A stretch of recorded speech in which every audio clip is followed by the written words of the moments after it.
ओम नमः शिवाय। ओम नमः शिवाय। ओम नमः शिवाय।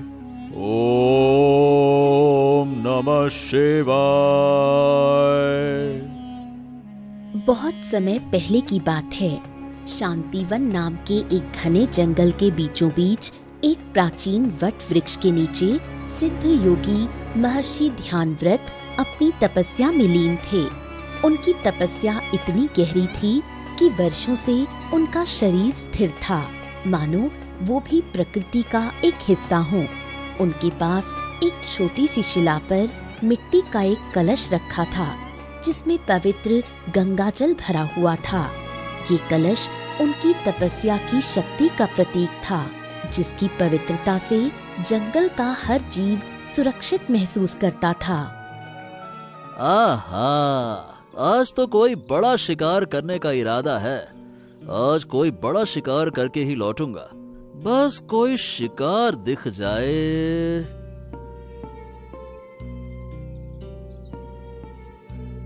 अरे ये क्या?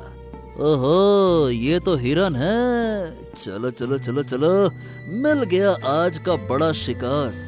आज तो मैं इसको छोड़ूंगा नहीं। हाँ। रुद्र अपनी निडरता और सटीक निशाने के लिए पूरे गांव में प्रसिद्ध था, लेकिन उसके मन में अहंकार भरा हुआ था।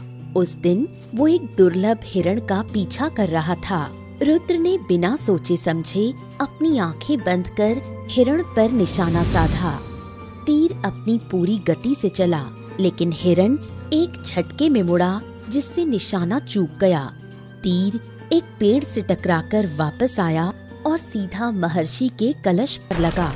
कलश चट की आवाज के साथ टूट गया और उसका पवित्र जल मिट्टी में मिल गया। जल की ठंडी बूंदें महर्षि के शरीर पर गिरी और उनकी वर्षों की तपस्या भंग हो गई।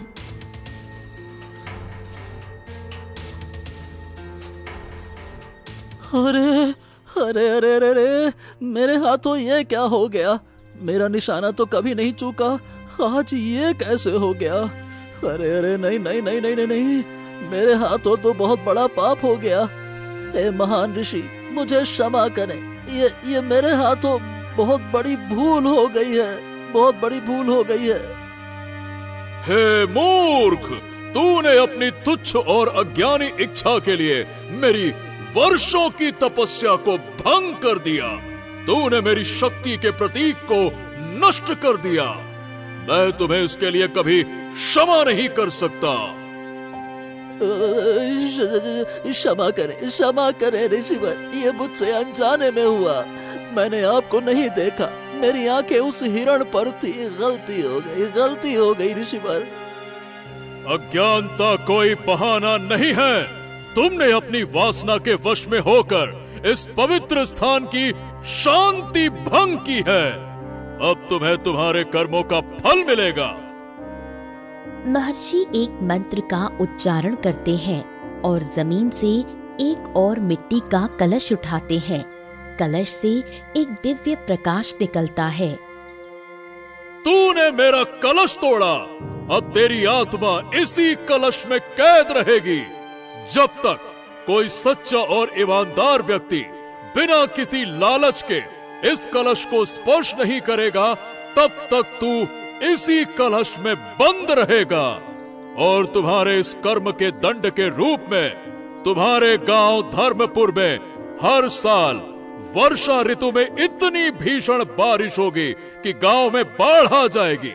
और जब तक तुम इस कलश से मुक्त नहीं हो जाते, तब तक ये अभिशाप तुम्हारे गांव को कभी नहीं छोड़ेगा। ये कहकर महर्षि ने अपनी दिव्य शक्ति से रुद्र की आत्मा को उस नए कलश में कैद कर लिया। रुद्र का शरीर वहीं पत्थर की तरह निर्जीव हो गया। महर्षि ने उस कलश को एक गहरी खाई में फेंक दिया और हमेशा के लिए उस जंगल को छोड़कर चले गए। कुछ साल बीत गए। धर्मपुर गांव पर महर्षि का श्राप अपना प्रकोप दिखा रहा था। हर साल वर्षा ऋतु आते ही लोगों के दिलों में एक डर बैठ जाता, ठीक उसी तरह जैसे महर्षि ने श्राप दिया था। गांव में हर साल इतनी भीषण बारिश होती कि फसलें बर्बाद हो जाती, घर ढह जाते और गांव के लोग बड़ी मुश्किल से अपनी जान बचा पाते। हाँ, अरे भाई, इतनी मेहनत से हम लोग गर्मी में फसल मजबूत करते हैं ताकि अभी आराम से फसल देख पाएं, लेकिन हमारे गांव में तो ऐसा कभी होता ही नहीं है। वर्षा ऋतु में पता नहीं कहां से बाढ़ आ जाती है। कल मेरी सारी की सारी फसल खराब हो गई। अब बताओ भैया, हम जैसे गरीब किसान अब करें तो करें क्या? हाँ मोहन भैया, गांव के सभी किसानों का यही तो हाल है। क्या पता कब हमारे गांव से ये बाढ़ की समस्या खत्म होगी। अब तो मुझे डर लगता है कि कहीं मेरे कच्चे मकान भी न बह जाएं इस बाढ़ में। क्या करें? अरे भाई, तुम लोगों को तो सिर्फ घर का डर है। अरे हमारा तो पूरा का पूरा धंधा बंद हो गया है। इस जानलेवा बारिश में किसी के घर दूध देने भी नहीं जा पा रहा हूँ भाई। अब बताओ क्या करूं? हाँ, वही तो भाई, गांव में सारे के सारे किसानों का यही हाल है। देखो, फिर से बारिश आने वाली है। चलो चलो, जल्दी से घर चलते हैं। हाँ, चलो चलो चलो चलो भाई। कोई भी ऐसा दिन नहीं जाता था कि ये गरीब किसान इस खतरनाक बारिश से बच पाएं। हर रोज इस गांव में बारिश होती और कभी कभी एक विशाल बाढ़ का रूप धारण कर लेती थी। इसी गांव में एक मेहनती किसान गौतम अपनी पत्नी गौतमी के साथ रहता था। गौतम देखो, फिर से वही समय आ गया। पिछले साल की बाढ़ में तो हमारा सब कुछ बह गया था। इस साल मैंने बड़ी मुश्किल से कुछ पैसे बचाकर बीज खरीदे थे और अब लगता है कि वो भी बर्बाद हो जाएंगे। हमारा बच्चा भी भूख से रोता है। हम क्या करें? बोल तो तुम सही रही हो गौतमी। अरे लेकिन अब हम करें तो क्या करें? ये रोज रोज की बारिश हमारा जीना हराम करके रख दिया है इसने। हाँ देखो, फिर बारिश आ गई। मुझे तो बहुत डर लगता है, कहीं पिछली बार की तरह इस बार भी हमारा घर बह न जाए। पापा, क्या मम्मी सही बोल रही हैं? हमारा घर पिछले साल की तरह फिर से बारिश में बह जाएगा क्या? अरे नहीं नहीं बेटा जी, इस साल हमारी फसल थोड़ी सही हुई है। बस थोड़ी सी धूप अच्छे से निकल जाए तो फसल और अच्छी हो जाएगी। हाँ, बस भगवान जी ये बाढ़ न ले आए फिर से। अरे देखिए, फिर बारिश तेज होती जा रही है और ये देखिए, छत भी टपकने लगी। आज फिर गांव में बहुत तेज बारिश हो रही थी। ये कोई साधारण बारिश नहीं थी, ये बहुत जोरों से होने वाली बारिश थी। गौतम और उसकी पत्नी बहुत परेशान थे क्योंकि हर रोज की बारिश की वजह से उनका घर कमजोर होता जा रहा था। अब तो हालत ये हो गई थी कि ऊपर से बारिश का पानी भी टपकने लगा था, जिससे उसके मन में एक डर भरा हुआ था कि कहीं उनका घर भी ना बह जाए।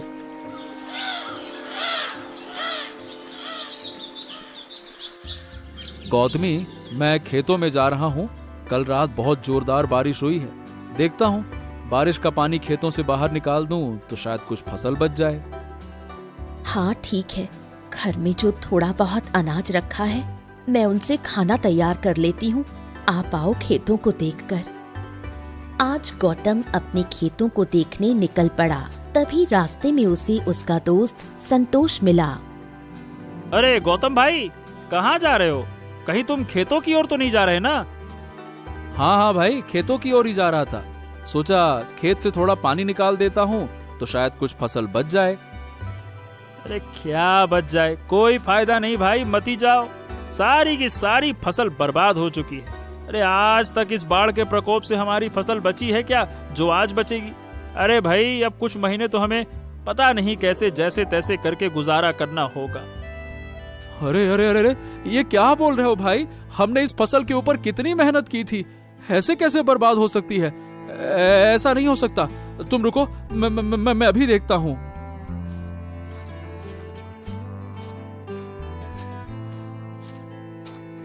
गौतम जल्दी जल्दी भागता हुआ खेतों के पास गया, लेकिन जैसे ही उसने अपने खेतों की ओर देखा तो पूरा खेत पानी में डूबा हुआ था। सारी की सारी फसल बह चुकी थी। गौतम ये देख मानो टूट सा गया। हे भगवान, ये क्या हो गया? हर साल हमारे साथ ऐसा क्यों होता है? हमने तो किसी का कुछ नहीं किया, फिर भी हमारी इतनी मेहनत से बोई गई फसल हर साल बर्बाद हो जाती है। अब हमारा क्या होगा? तभी गौतम को रोता हुआ देख 2 गांव वाले उसके पास आते हैं। अरे गौतम, अरे भाई, इतना परेशान क्यों होते हो? ऐसे हिम्मत हार जाओगे तो तुम्हारे बच्चों का क्या होगा? हम हैं भाई तुम्हारे साथ, ऐसे निराश मत हो। हाँ गौतम भैया, हमारी भी फसल बर्बाद हो गई है, लेकिन अब सिर पे हाथ धर के बैठने से अच्छा है कि हम इसका कोई उपाय निकालें। अरे भाई, लेकिन क्या उपाय निकालेंगे हम? इतने सालों से देख रहा हूँ, हर साल यही कहानी होती है हमारे साथ। मुखिया जी भी हर काम करके देख चुके हैं, कोई फायदा नहीं होता। हाँ भाई गौतम, बात तो तुम्हारी सही है, इसीलिए तो हम बोल रहे हैं कि इस गांव को छोड़कर दूसरे गांव चलते हैं, कम से कम वहाँ चैन से रह तो पाएंगे। लेकिन भैया, जाएं तो जाएं कहाँ? न हमारे पास पैसे हैं, न घर है। अगर ये गांव छोड़ दिए तो सब छूट जाएगा हमारा। हाँ, अरे एक यही जमीन है हमारे पास जो हमें मेहनत की 2 रोटी देती है, और जब तक इस गांव से उस महान ऋषि का श्राप नहीं हटता ना, तब तक ऐसे ही हमारे गांव में बाढ़ और भयंकर वर्षा की समस्या आती ही रहेगी। चाहे कुछ भी कर लो, कोई उपाय नहीं होने वाला। हाँ। लेकिन भैया, ये श्राप खत्म कैसे होगा? अरे भाई, ये तो तुमको गांव के सबसे बुजुर्ग लोग ही बता पाएंगे। वैसे आज तक कोई भी श्राप को खत्म नहीं कर पाया। अब देखो, लो फिर से बारिश शुरू हो गई। अरे चलो चलो चलो चलो भाई, जल्दी से यहाँ से। अरे भागो, चलो चलो चलो चलो। गौतम जल्दी जल्दी भागते हुए एक उदास और हारे मन के साथ घर आता है। अरे, आप आ गए? क्या हुआ? फसल तो ठीक है ना हमारी? नहीं गौतमी, आज फिर से बाढ़ के पानी से हमारी सारी की सारी फसल बर्बाद हो गई। क्या मतलब इस साल फिर हमें सेठ से उधार मांग के बीज और अनाज लेना होगा? हे भगवान, ऐसा कब तक चलेगा? ये देखो, हमारे घर में तो अब अनाज भी खत्म होने वाला है। हमारी फसल कितनी अच्छी होने वाली थी, अब ये बाढ़ और ये रोज रोज की बारिश के कारण सब बर्बाद हो गया। अब क्या करेंगे हम? क्या करें भाग्यवान, ये तो हमारे गांव का भाग्य है। सुना है कि यह किसी पुराने श्राप के कारण होता है। हमारे बड़े बुजुर्ग कहते हैं कि एक अहंकारी शिकारी ने किसी साधु को गुस्सा दिलाया था, बस उसी का दंड भोग रहे हैं हम सब। बाबा, क्या हम इस साल फिर से विद्यालय नहीं जा पाऊंगा क्या? अरे नहीं बेटा जी, आप चिंता मत करो, आप जरूर विद्यालय जाओगे। वो क्या है कि बस थोड़ा बारिश ज्यादा हो रही है ना, इसीलिए अभी कुछ दिन तुम विद्यालय मत जाओ, फिर मैं बाद में तुम्हें खुद ले चलूंगा कंधे पर बैठा के, ठीक है ना बेटा? तभी अपनी पत्नी को निराश देख गौतम के मन में इस बाढ़ से बचने का एक आखिरी रास्ता दिखता है। गौतमी, मुझे लगता है कि हमें अब उस श्राप का पता लगाकर उसे खत्म करना ही होगा। इसके अलावा हमारे पास और कोई रास्ता नहीं है। लेकिन आप इस श्राप को कैसे हटा पाओगे? ये तो कितने सालों से हमारे गांव पर लगा हुआ है। कोई ना कोई तो रास्ता होगा ही होगा। और देखो, अब हमारे पास और कोई उपाय भी तो नहीं है। सोच के देखो, हम हर साल इतनी मेहनत करते हैं और हमारी मेहनत पर ये बाढ़ आती है और पानी फेर के चली जाती है। अरे हम अपने बेटे को ऐसे रोते हुए नहीं देख सकते। अब समय आ गया है कि इस पुरानी कहानी को हमेशा हमेशा के लिए समाप्त किया जाए, कोई ना कोई उपाय निकाला जाए। गौतम ने मन में ठान लिया कि वो इस समस्या का समाधान ढूंढेगा। अगले दिन बारिश शुरू होने से पहले ही गौतम ने गांव के सबसे बुजुर्ग व्यक्ति बाबा शंभू से इस श्राप के बारे में बात करने का फैसला किया और निकल गया उनसे मिलने के लिए। जैसे ही वो बाबा शंभू की कुटिया के पास पहुंचा, वहां पहले से ही कुछ गांव वाले पहुंचे हुए थे। अरे आओ आओ आओ गौतम भाई, बहुत दिनों बाद तुम दिखे हो। कहीं तुम भी इनकी तरह कुछ मदद मांगने तो नहीं आए हो? नहीं नहीं नहीं नहीं बाबा, मदद मांगने नहीं आया। मुझे आपसे बस ये जानना है कि आखिरकार ये कौन सा बड़ा कारण और रहस्य है कि हर साल बरसात के मौसम में हमारा गांव बाढ़ से परेशान होता है और खतरनाक बारिश की चपेट में आ जाता है, जिससे कई सारे किसान गांव छोड़ के जा रहे हैं। ये क्या चक्कर है? क्योंकि क्या है ना, हम हर साल इतनी मेहनत करते हैं, बाढ़ आती है और हमारी फसल बर्बाद हो जाती है। ये सुन पास में ही खड़ा एक व्यक्ति बोलता है। हाँ बाबा, और सुना है कि हमारे गांव पर एक श्राप लगा था, जिसके कारण ही आज हम सब ये दिन देख रहे हैं। हाँ बेटा, इस गांव के बारे में बड़े बुजुर्ग एकदम सही बोलते हैं। हमारे गांव में एक बार श्राप लगा था, एक दुष्ट लालची शिकारी के कारण, जिसे एक महान सिद्ध ऋषि ने उसके कर्मों के लिए श्राप दिया था। ओह, तो बाबा क्या आप मुझे उस शिकारी और साधु की कहानी के बारे में बता सकते हैं? क्या उस श्राप का कोई अंत नहीं है और क्या हम हमेशा ही ऐसे जीते रहेंगे?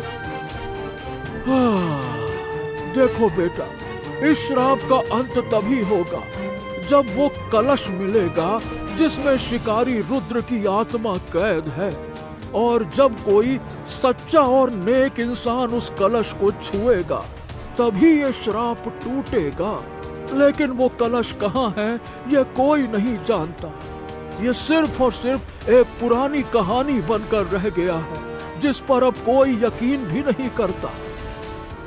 लेकिन बाबा मुझे वो कलश मिलेगा कहाँ?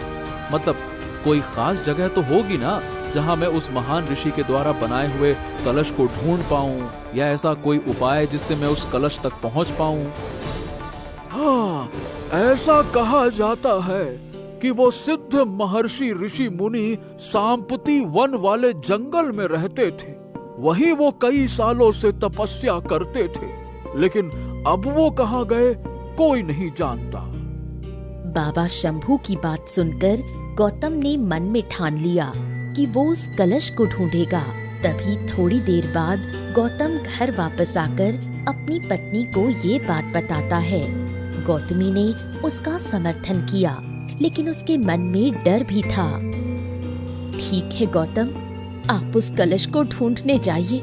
मैं अपनी मेहनत से हमारे खेत की मेड़ को मजबूत करने का प्रयास करूंगी, लेकिन कृपया अपना ध्यान रखिएगा। गौतम सारी बातों को ध्यान में रखते हुए अपनी यात्रा पर निकल पड़ा। उसने सबसे पहले गांव के बीचों बीच बसे साप्ती वन जंगल में प्रवेश किया। पहले जंगल के चारों ओर देखा। रास्ते में उसे बहुत कठिनाइयों का सामना करना पड़ा, लेकिन जैसे जैसे दिन बीत रहे थे उसे जंगल के हर रहस्य के बारे में पता चल रहा था। हे भगवान, इतनी बारिश में उस कलश को ढूंढना तो और भी मुश्किल होता जा रहा है। पता नहीं मैं उस कलश को ढूंढ भी पाऊंगा कि नहीं। अरे भगवान, मेरी मदद करना। गौतम वो कलश ढूंढ ही रहा होता है कि रास्ते में ही वो हिरण मिलता है जिसे कुछ साल पहले उस शिकारी ने मारने की कोशिश की थी, जो गौतम को देखकर बोलता है। हे दयालु इंसान, तुम क्या ढूंढ रहे हो?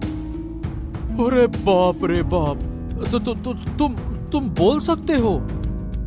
हाँ, मैं बस उन्हीं लोगों से बात कर सकता हूँ जो मुसीबत में हो और किसी की मदद करने आए हो। तुम्हें देखकर लग रहा है कि तुम बहुत परेशानी में हो। बताओ, क्या परेशानी है तुमको? गौतम अपनी सारी परेशानियों के साथ साथ गांव की प्रचलित कहानी भी इस हिरण को सुनाता है। हिरण सारी बातें सुनने के बाद समझ जाता है कि गौतम उस कलश को खोज रहा है जिसमें उस दुष्ट शिकारी की आत्मा कैद है। अच्छा, मैं समझ गया। तुम जिस कहानी की बात कर रहे हो, मैं वही हिरन हूँ जिसे उस दुष्ट और लालची शिकारी ने मारने की कोशिश की थी। अच्छा, ओ, तब तो तुम मुझे बता सकते हो कि वो कलश कहाँ है जिसमें वो महान ऋषि ने उस शिकारी की आत्मा को कैद किया था। मैं तुम्हें ये तो नहीं बता सकता, लेकिन वहाँ जरूर ले जा सकता हूँ जहाँ वो महान ऋषि तपस्या करते थे। शायद तुम्हें वो कलश वहाँ मिल जाए। हिरन की बात सुन गौतम मन ही मन खुश होने लगा और वो हिरन के साथ वहाँ जाने लगा जहाँ उस महान ऋषि ने कुछ सालों पहले तपस्या की थी। ये देखो, यही वो जगह है जहाँ वो महान ऋषि की तपस्या उस दुष्ट शिकारी के कारण भंग हुई थी। तुम यहाँ उस कलश को खोज सकते हो। चलो, मैं चलता हूँ। मुझे ज्यादा समय इंसानों के साथ नहीं रहना चाहिए। हाँ, तुम्हारा बहुत बहुत धन्यवाद दोस्त। अगर मैं उस कलश को खोज लेता हूँ तो यकीन मानो मैं तुम्हारा हमेशा आभारी रहूंगा। इतना बोल वो हिरन जंगल में चला जाता है। गौतम ने पास में एक खाई देखी जो बहुत पुरानी लग रही थी। उसने खाई में उतरने का फैसला किया। उसी वक्त गौतमी भी गौतम को ढूंढते हुए उसके पास आ चुकी थी ताकि वो उसे कोई मदद कर सके। गौतम, ये तो बहुत खतरनाक है। शायद हमें इसे यहीं छोड़ देना चाहिए। हमें हमारे बच्चों के बारे में सोचना चाहिए। गौतमी, ये हमारे और हमारे गांव के लिए आखिरी उम्मीद है। अगर हम कुछ नहीं करेंगे तो हमारी आने वाली पीढ़ियां भी इस श्राप में जीती रहेंगी। मुझे जाना होगा। उसने खाई में एक मजबूत रस्सी बांधी और नीचे उतरने लगा। गौतम ने देखा कि कलश को एक बड़े पत्थर ने दबा रखा था।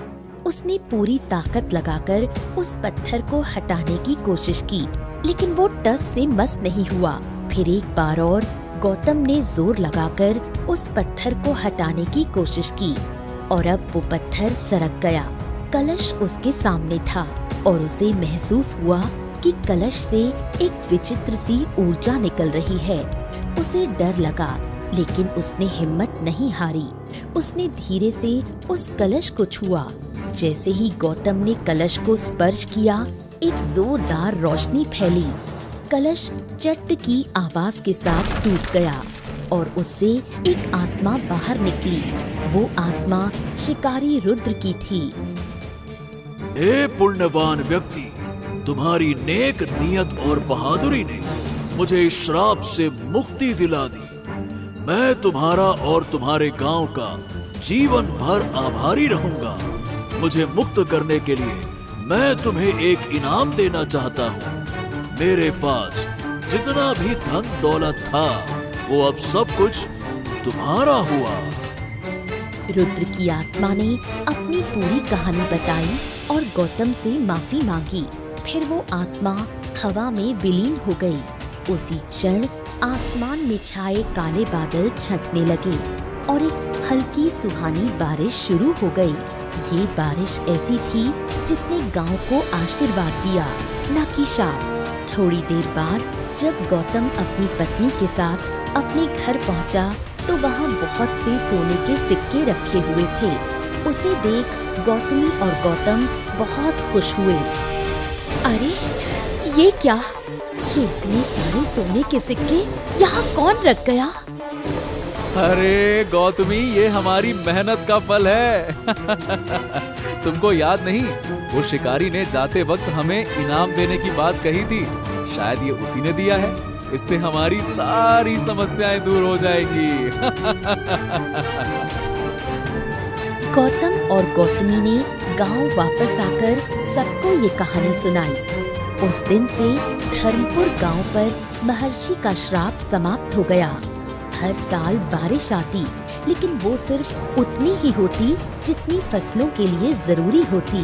गौतम की ईमानदारी और साहस ने न सिर्फ एक आत्मा को मुक्ति दिलाई, बल्कि उसने पूरे गांव को एक अभिशाप से भी बचाया और गांव के लोग हर साल उसे सम्मान देते, क्योंकि उसने अपने गांव की एक बड़ी समस्या को दूर कर दिया था। राजा अभिराज की पत्नी का नाम रूपमती था, जो अत्यंत सुंदर और बुद्धिमान थी। उनके पास एक अद्भुत तोता था, जो मनुष्य की भाषा बोलने और समझने में सक्षम था। रानी, मुझे लगता है कि तुम्हें महाराज को अपने हाथों से भोजन बनाकर खिलाना चाहिए, और यदि खाना कोई और बनाए तो उसकी जांच अवश्य होनी चाहिए। लेकिन तुम ऐसा क्यों बोल रहे हो? क्योंकि मुझे इस महल में कहीं न कहीं षड्यंत्र की बू आ रही है। ऐसा लगता है कि यहाँ पे कुछ गलत हो रहा है और कोई न कोई हमारी नजरों से छुपकर हमारे खिलाफ साजिशें रच रहा है। मुझे डर है कि अगर हम सावधान नहीं रहे तो हमें इसका भारी खामियाजा भुगतना पड़ सकता है। तुम सही कह रहे हो, किंतु महाराज मेरी इस बात से सहमत नहीं होंगे। मुझे किसी न किसी तरीके से उन्हें मनाना होगा।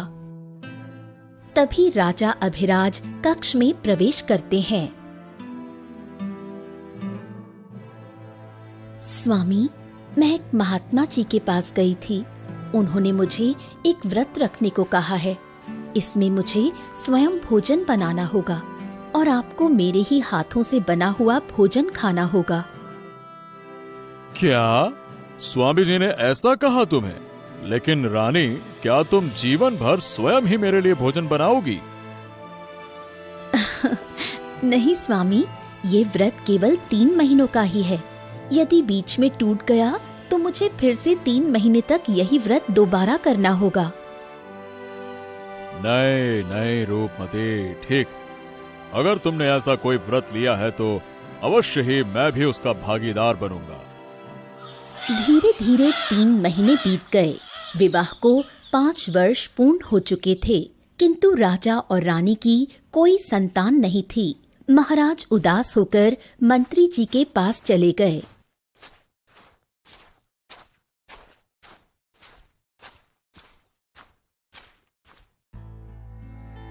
मंत्री जी, मुझे एक बात बताइए। आप तो जानते ही हैं कि हमारी अभी तक कोई संतान नहीं है। हम चाहते हैं कि इस नगर के बड़े से बड़े वैद्य को बुलाकर रानी के लिए संतान प्राप्ति की औषधि बनवाई जाए। महाराज, ये तो सच है कि हमारे नगर में कई सारे प्रसिद्ध वैद्य हैं, लेकिन क्या आपको नहीं लगता महाराज कि हमें थोड़ी और सोच विचार कर करना चाहिए? नहीं तो नगर के बाहर एक ऐसा वैद्य है महाराज, जो न केवल अपनी कला में निपुण है, बल्कि उसकी औषधियां भी बहुत प्रभावशाली मानी जाती हैं महाराज। किंतु वो नगर से बहुत दूर एक कुटिया में रहते हैं, और हाँ, वो अब काफी बूढ़े हो चुके हैं, तो वो यहाँ नहीं आ सकते। महारानी को लेकर ही उनके पास जाना होगा, तभी वो समस्या सुलझा सकेंगे। तो ठीक है मंत्री जी, देर किस बात की है? समय हमारे हाथ से निकलता जा रहा है। आप तत्काल उस महान वैद्य के पास जाने के लिए व्यवस्था करवाइए और प्रस्थान करते हैं हम। रानी की समस्या बताने में कोई झिझक नहीं होनी चाहिए। यदि रानी स्वयं न जा सके तो उसका तोता साथ में ले जाइए। वो साधारण पक्षी नहीं है, उसमें मनुष्य जैसे बोलने और समझने की शक्ति है। रानी जी जो उससे कहेंगी वही बात वो तोता वैद्य जी को बताएगा। ठीक है? जी महाराज, मैं भी यही सोच रहा था और यही उचित होगा। मंत्री ने रानी के प्रिय तोते का साथ लिया और वैद्य के पास जाने के लिए निकल पड़ा। चलते चलते एक बड़े जंगल में पहुंचा। उसने तोते को हाथ में दबाकर पकड़ लिया। मुझे इस मंत्री की चाल कुछ ठीक ना लग रही। अवश्य ही ये कोई षड्यंत्र कर रहा है। मंत्री जी, क्या आप मुझे थोड़ी देर के लिए आजाद कर देंगे? क्या है कि मुझे जंगल के फल खाने की बहुत इच्छा है। मैंने बहुत दिनों से जंगल के फल नहीं खाए हैं।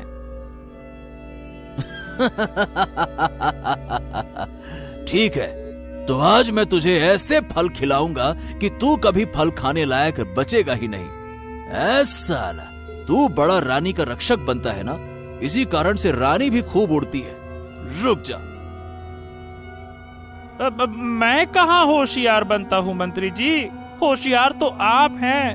मैं तो बस एक साधारण सा पक्षी हूँ। मुझे तो जो भी भोजन दे दे मैं तो उसी का गुणगान करने लगता हूँ। बाकी दुनिया से मुझे कोई मतलब नहीं। तेरी गर्दन मेरे हाथ में है और फिर भी तू होशियारी दिखाने से बाज नहीं आता। लेकिन मेरे हाथों से आज तक कोई बच नहीं सका है। याद रखना, राजा विराज को भी तो मैंने ही मौत के घाट उतारा था और आज तक कोई भी मुझे समझ ही नहीं पाया कि कातिल कौन है। मैं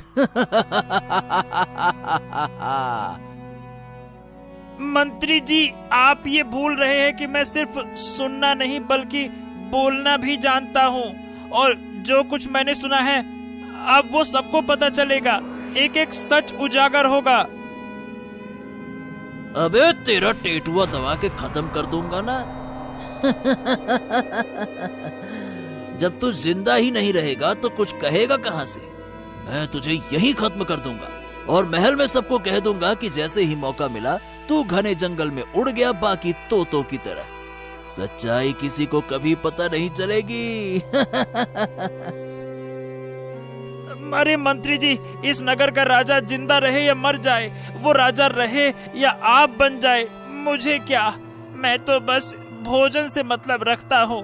आप मुझे मारिए मत। आप चाहेंगे तो मैं महल वापस नहीं जाऊंगा। अच्छा चल ठीक है, अब तू इतना कहता है तो मैं तुझे छोड़ देता हूँ ताकि तू मुझे राजा बनते हुए देख सके। लेकिन मैं तेरे पंख जरूर काट दूंगा ताकि तू उड़ ना सके। रुक जा। ये कहते ही मंत्री ने अपनी म्यान से तलवार निकाली और तोते के दोनों पंख काट दिए और उसे झाड़ियों में फेंक दिया। झाड़ियों के पीछे ही एक लड़का राजू पेड़ के नीचे बैठा था, जो मंत्री और तोते की सारी बातें सुन रहा था। अरे ये तोता तो बिल्कुल मनुष्य की तरह बोलता है। और बाप रे, ये व्यक्ति कितना निर्दयी है जिसने इस बेचारे के दोनों पंख काट दिए। बाप रे बाप।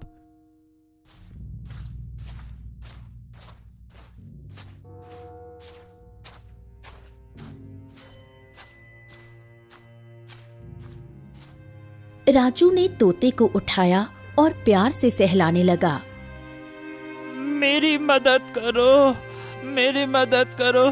उस निर्दयी मंत्री ने मुझे अधमरा करके छोड़ दिया। अगर तुम चाहो तो मुझे ठीक कर सकते हो। इस पेड़ की छाल को रगड़कर मेरे जख्म पर लगा दो। मेरे पंख फिर से उगने लगेंगे। हैं? लेकिन मैं ऐसा क्यों करूं? इससे मेरा क्या फायदा? अगर तुमने ऐसा कर दिया तो तुम जो कहोगे मैं वही करूंगा। ठीक है, अगर ऐसा है तो तुम ठीक होने के बाद मेरे ही साथ रहोगे, ठीक है? राजू ने पेड़ की छाल को रगड़ा और उसका रस तोते के जख्म पर लगा दिया। कुछ ही देर में उसके पंख फिर से निकल आए और वो पूरी तरह ठीक हो गया। हाँ, तुम्हारा बहुत बहुत धन्यवाद मित्र। आज जो कुछ भी तुमने मेरे लिए किया है उसे मैं कभी भूल नहीं सकता। हाँ। अब तुम ठीक हो गए, बस चलो मेरे साथ, अब चलो। लेकिन अब तुम्हें मेरा एक और काम करना होगा। अरे अभी तो तुम मेरे सामने हाथ पैर जोड़ रहे थे और अब मुझे आदेश दे रहे हो, क्यों? नहीं नहीं नहीं नहीं, ऐसी वैसी कोई बात नहीं है। मेरी बात मानने में तुम्हारी ही भलाई है। मैं तुम्हें बहुत धनवान बना दूंगा और बहुत सुंदर लड़की से तुम्हारा विवाह भी करवा दूंगा। बस तुम उस मंत्री का पीछा करो और उसकी गतिविधियों पर नजर रखो। हाँ। तोते की बात सुनकर राजू मंत्री के पीछे पीछे चल पड़ा। घना जंगल पार करते ही वो एक कुटिया के पास पहुंचा। वैद्य जी, मैं महारानी के लिए औषधि लेने आया हूँ। ऐसी औषधि बना दो कि महारानी जीवन भर के लिए बाज बन जाए। अरे मंत्री जी, भला ऐसे कैसे हो सकता है? मेरा काम लोगों का भला करना है। मैं किसी को गलत दवा नहीं दे सकता।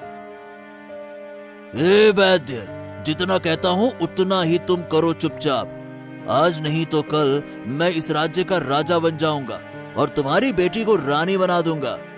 और अगर तुमने ऐसा नहीं किया तो तुम्हें कड़ी से कड़ी सजा दूंगा, समझ गए? वैद कुछ सोच में पड़ गया, फिर भारी मन से दवा तैयार करने लगा।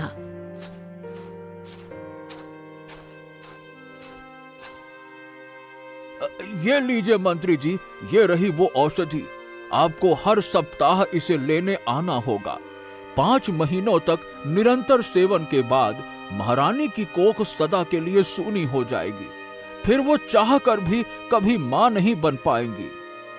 मंत्री ने वैद से वो दवा ली और उसे 100 स्वर्ण मुद्राएं देकर वहां से चला गया।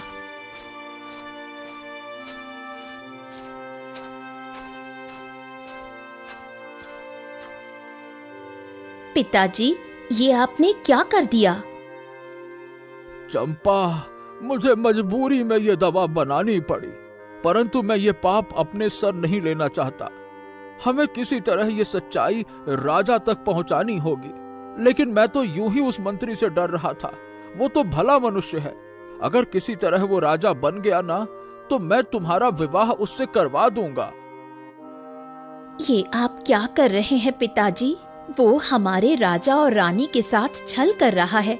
आपको उसका साथ नहीं देना चाहिए था। अगर वो राजा बन भी गया तो मैं उस धूर्त मंत्री से कभी विवाह नहीं करूंगी। अरे मित्र, वो मंत्री तो जा चुका है। चलो चलो, मुझे जल्दी से लेकर वैद्य जी के पास चलो। चलो। राजू और तोता तेजी से कुटिया की ओर जाते हैं। वैद्य जी, मैं महारानी का तोता हूँ और मुझे सब कुछ पता चल गया है। आपने जो औषधि दी है वो कोई साधारण औषधि नहीं, वो एक गुनाह है, गुनाह। मैं महाराज से सब कुछ कह दूंगा और यकीन मानिए फिर वो आपको फांसी पर लटका देंगे। आपको कोई नहीं बचा पाएगा। अरे, ये कैसा तोता है जो बोलता है? और ये लड़का तुम दोनों यहाँ तक कैसे पहुँच आए? ये क्या नई आफत टूट पड़ी? कहाँ से आ गई ये मुसीबत सर पर? अगर तुमने देख लिया है तो फिर यह भी देखा होगा कि उस मंत्री ने कैसे हमें धमकाया था और वो औषधि मुझसे लेकर चला गया है। मैं क्या करता? देखो, मुझे माफ कर दो। मैं मजबूर था। मैं हाँ, मैंने देखा कितने मजबूर थे तुम। अगर तुम्हारी बेटी चाहे तो शायद तुम्हें बचा सकती है। अगर वो इस लड़के से विवाह कर ले तो हम तुम्हें बचा सकते हैं। ठीक है, मैं अपने पिता की जान बचाने के लिए कुछ भी कर सकती हूँ। मैं इस लड़के से विवाह के लिए तैयार हूँ, पर पिताजी को मुझसे वादा करना होगा कि अब वो महारानी को कभी गलत औषधि नहीं देंगे। ठीक है बेटी, मैं तुमसे वादा करता हूँ कि अब मैं महारानी को कभी भी गलत औषधि नहीं दूंगा। और तुम बिल्कुल ठीक कह रही हो। आज नहीं तो कल उस मंत्री की पोल खुल ही जाएगी। अब से मैं रानी को संतान प्राप्ति की ही दवा दूंगा। ठीक है। वैद्य जी ने अपनी बेटी चंपा का विवाह राजू से करवा दिया। राजू, चंपा और तोता अब एक परिवार की तरह खुशी खुशी अपने घर लौट गए।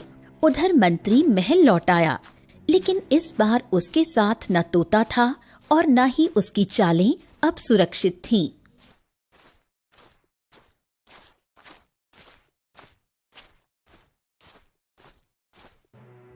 महाराज की जय हो, महाराज की जय हो। महाराज, आपकी आज्ञा के अनुसार मैं औषधि लेकर आया हूँ, जैसा आपने आदेश दिया था। ये रही औषधि।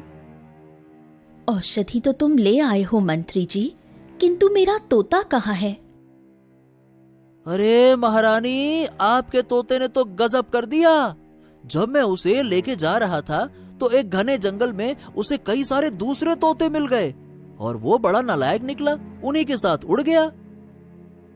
नहीं नहीं, मेरा तोता ऐसा नहीं कर सकता। उसे महल में किसी भी चीज की कमी नहीं थी। वो भला ऐसा क्यों करेगा? महारानी जी, अब पक्षी तो पक्षी ही होते हैं, उड़ना उनकी फितरत है, क्या करे। वो भी अपने जैसे पक्षियों के साथ उड़ चला। अच्छा छोड़िए इन बातों को, आप ये देखिए, ये रही औषधि।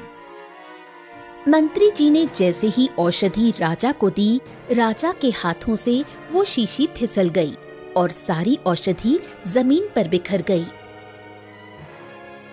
अरे ये क्या? ओहो, मेरी लापरवाही से सारी औषधि बर्बाद हो गई। अरे मूर्ख राजा कहीं के, मेरे किए कराए पर पानी फेर दिया तूने। हाँ। कोई बात नहीं मंत्री जी, संभवतः आज आप थक गए होंगे। कल पुनः वैद्य जी के पास जाकर औषधि ले आइएगा। सुबह होते ही मंत्री जी औषधि लेने के लिए वैद्य जी के पास चल पड़ते हैं।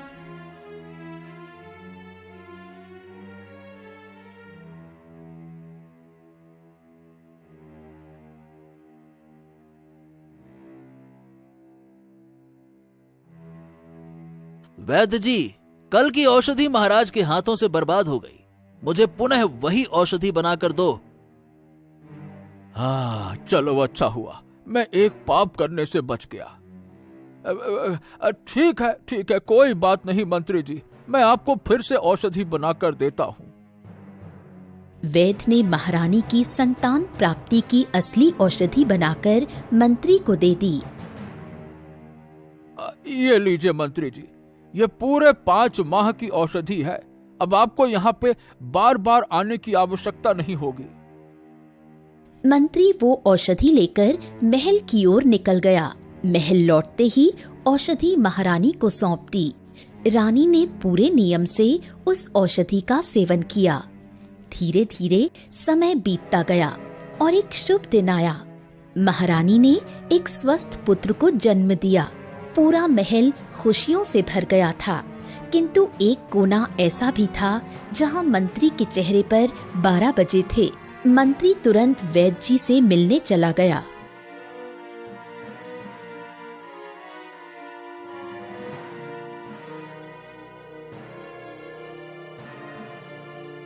तूने मुझे धोखा दिया वैद्य, चालबाज कहीं के। मैंने तुझसे रानी के बांझ होने की दवा मांगी थी और तूने संतान प्राप्ति की औषधि दे दी। मंत्री जी, मैंने आपका आदेश मानने से इनकार किया क्योंकि वो पाप था।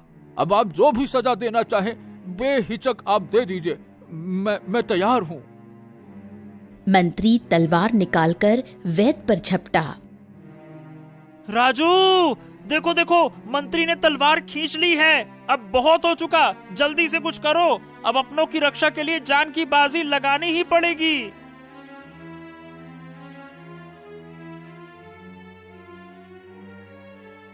राजू पीछे से डंडे से मंत्री पर वार करता है। मंत्री गिर जाता है। अरे अरे, ये किसने मारा मुझे? अबे सुन मंत्री, अगर दोबारा यहाँ दिखाई दिया ना तो जान से मार दूंगा। निकल यहाँ से, भाग। मंत्री किसी तरह उठकर वहां से भाग जाता है।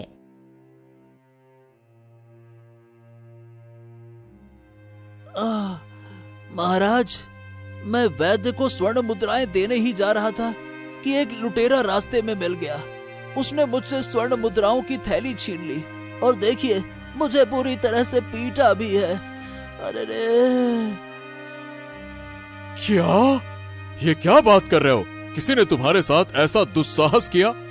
सैनिकों, जाओ और उस लुटेरे को पकड़कर मेरे सामने लेकर आओ। सैनिक राजू को पकड़कर दरबार में लाते हैं। उधर तोता राजू को जंगल में सब जगह खोजता है। क्या तुम ही वो लुटेरे हो जिसने मेरे मंत्री से स्वर्ण मुद्राएं छीन ली?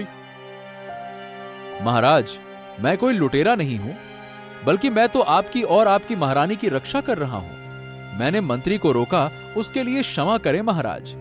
किंतु मंत्री जी वैद्य जी की हत्या करने जा रहे थे, मुझे मजबूरन उन पर हमला करना पड़ा। ए लुटेरे युवक, क्या तुझे जरा सा भी भय नहीं था कि तूने किस पर हमला किया? अरे मेरे ही नगर में रहकर लूटपाट करता है और मेरे ही महल में खड़ा होकर झूठ बोलता है। सैनिकों, इसे ले जाकर कारावास में डाल दो। ले जाओ। उधर तोता राजू को बहुत खोजता है, लेकिन राजू कहीं नहीं मिलता। फिर तोता उड़ता हुआ रानी के पास आ पहुंचता है। तुम आ गए, मैं तुम्हें देखकर खुश नहीं हूँ। जाओ, लौट जाओ अपने मित्र तोतों के पास।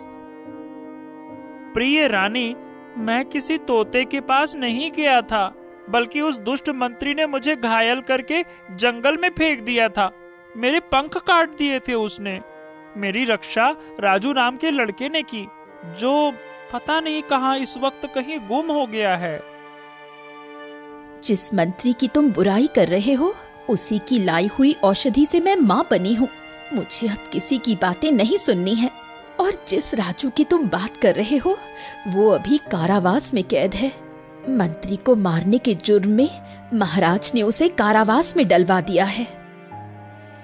क्या राजू कारावास में कैद है? तोता तुरंत मंत्री के कमरे के पास जाकर छिप जाता है और उसके अगले षड्यंत्र का पता लगाने की कोशिश करता है। बस बस बस, अब और नहीं, यही मेरी आखिरी चाल है। आज रात उस रानी के बेटे का खेल खत्म। उसके बिस्तर के नीचे छुपा होगा मेरा हथियार, एक जहरीला सांप, और इस बार कोई भी मुझे रोक नहीं पाएगा। तोता घबराकर फड़फड़ाता है और तुरंत उड़कर राजा के पास जाता है। महाराज, महाराज जल्दी कीजिए, मंत्री आज रात रानी के पुत्र की हत्या करने जा रहा है। वो सांप लाकर शयन कक्ष में छोड़ने वाला है। हाँ। क्या? ये क्या बकवास कर रहा है तू? अगर तेरी बात झूठ निकली तो याद रखना, तुझे भी कठोर दंड मिलेगा। नहीं नहीं नहीं नहीं महाराज, आप स्वयं छिपकर देख लीजिए। आज रानी और आपके पुत्र की रक्षा केवल आप ही कर सकते हैं। आपके खिलाफ आपके अपनों द्वारा ही षड्यंत्र रचा जा रहा है। ये तू क्या बकवास कर रहा है तोते? अबे तू तो उड़ गया था ना, फिर वापस क्यों आया? महाराज, मैं कहीं नहीं उड़ गया था। वो मंत्री ही है जिसने मुझे घायल करके, मतलब मारकर जंगल में फेंक दिया था, और अब वही मंत्री आपके पुत्र को मारने की साजिश रच रहा है। अच्छा, लेकिन उस मंत्री की वजह से ही तो मेरा पुत्र जन्मा है, तो वो उसे क्यों मारेगा? आप खुद चलकर देख लीजिए महाराज। आज शाम वो एक विषैला सर्प रानी के कक्ष में छोड़ने वाला है। अगर मेरी बात गलत निकली तो मुझे मृत्यु दंड दे दीजिएगा। ठीक है, चलो देखते हैं। चलो।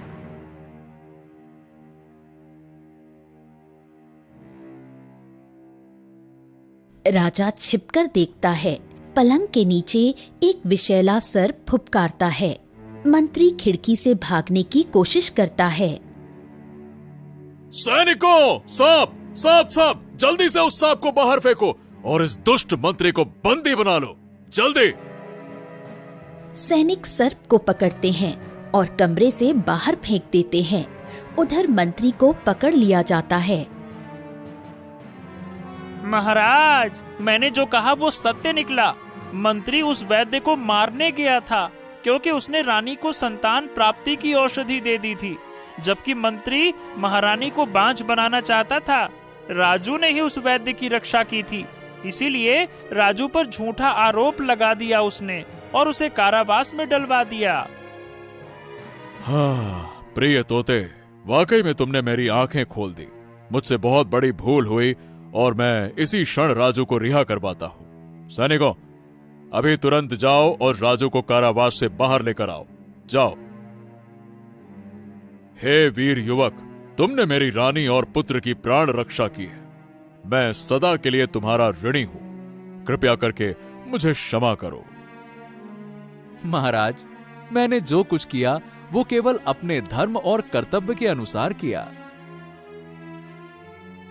सैनिकों, राजू को सम्मान पूर्वक राजमहल से विदा किया जाए और इसी के साथ ही राजू को 100 स्वर्ण मुद्राएं, वस्त्र, आभूषण और भूमि दी जाए। राजू अपने घर लौटता है। तोता रानी और नन्हे राजकुमार की सेवा में लग जाता है। राज्य में अब सुख शांति और न्याय का वातावरण था। धूर्त मंत्री को बंदी गृह में डाल दिया गया और राजू एक साधारण युवक सच्चाई और साहस का प्रतीक बन गया।